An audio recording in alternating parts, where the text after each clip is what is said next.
पाँव का महिमा तो इतनी है कि जिस राह पे आप चले हमारे को भी साहस दे परमात्मा की हम उस राह पे चल सके। राइट। पाँव जो है वो जीवन के विकास का जो है वो सिंबल है। पाँव जो है गुरुओं के गुरु जो है वो भगवान विष्णु है। और आप देखेंगे इस पूरे हमारे अगर जाओगे आप सनातनी धारा के अंदर तो कथा बड़ी प्यारी है कि गंगा जब बही तो विष्णु के पांव से होती हुई बही। ब्रह्मा जी के जो लोटे में थी वो शिव जी की जटाओं से और विष्णु जी के पांव से होती हुई बही। गुरु का जो पांव है वो ये इशारा है कि कहीं ठहरना नहीं है, कहीं रुकना नहीं है। जीवन एक सतत यात्रा हो जाए बिना किसी गंतव्य के। गंतव्य विहीन जो यात्रा है वो पांव द्वारा सांकेतिक रूप से संवेदित की जाती है। और उसी में सारा तपस, सारी साधना समाहित है। क्योंकि जिस मार्ग से गुजरे हैं वहां कहीं रेगिस्तान था, कहीं मरुद्यान था, कहीं जो है वो सागर था, कहीं वो झील थी, कहीं कंटिका कीर्ण जो है वो पृथ्वी थी, कहीं आकाश था। ये जंगल से होते हुए, सूखे से होते हुए, नदियों नालों से होते हुए, पहाड़ों से होते हुए हर जगह से गुजरा है।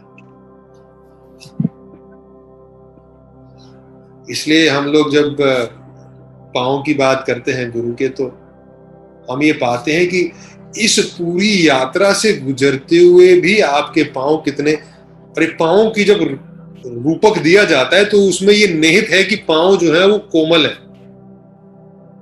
क्योंकि जो मूल रूप से जो पाँव है वो भगवान विष्णु के ही है। तो जो पाँव है अगर शिव जी को पकड़ोगे तो भी पाँव जो है उसमें निहित है कि पाँव कोमल है, पाँव जो है वो सुंदर है। तो भावार्थ ये भी है कि तपस से गुजरकर, साधना से गुजरकर, अनेक लंबी यात्रा पे सतत रहते हुए भी वो सहजता, वो सौंदर्य, वो निष्कलुष, वो शुद्ध चेतना हमें भी उपलब्ध है। क्योंकि गुरु की जो चेतना है वो शुद्ध है, वो निष्कलुष है, वो सहज है, वो सुंदर है।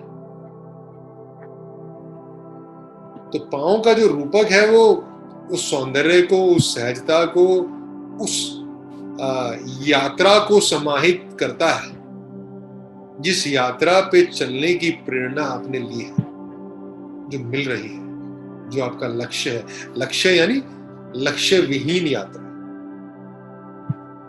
और अंतिम बात, पाँव का एक अर्थ धैर्य भी है ना। पाँव का एक अर्थ स्थिरता भी है और पाँव का एक अर्थ स्वावलंबन भी है कि उत्तरदायित्व मेरा है। बहुत धैर्य से ये यात्रा मुझे ही पूरी करनी है। इसकी सफलता और विफलता का आधार मैं स्वयं, है ना। विफलता अगर कोई भी होती है तो किसी पे शिकायत नहीं है, कहीं मुझसे ही चूक हुई होगी। इसमें ये कर्तव्य बोध, ये आत्म निर्भरता समाहित है। और जब ये कर्तव्य बोध आपको पकड़ता है तो स्वाभाविक रूप से धैर्य इसके लिए प्राथमिक गुण है, जो अगेन पाँव से ही संवेदित होता है। राइट। सो गुरु के पाँव की महिमा जो है वो यही है। इसीलिए हम लोग जो है कई बार उसका इम्प्रेशन लेके भी अपने घर में या अपने दरवाजों पे या लगा के रख लेते हैं कि उनकी चरण पादुकाएं जो है वो हमारे पास है, कि प्रेरणा जो है बार बार पुनः पुनः पुनः पुनः हमको मिलती रहे, और जीवन में ये सारे गुण जो है हमारे को हम इन्वोक कर सके।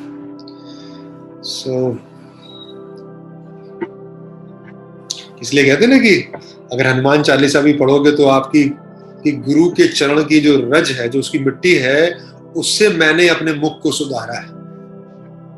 उसके मुख से कैसे सुधरा है? वो इन्हीं गुणों से सुधरा है।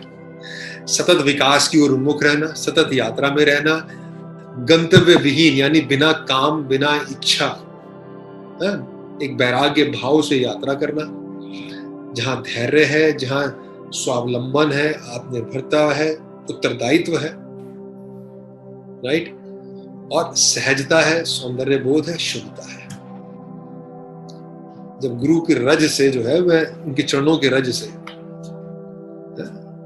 यानी इन सब से जब आप जीवन को प्रेरणा देने लगते हैं या इनसे प्रेरणा लेने लगते हैं, तो आपका मुख जो है वो सुंदर होने लगता है।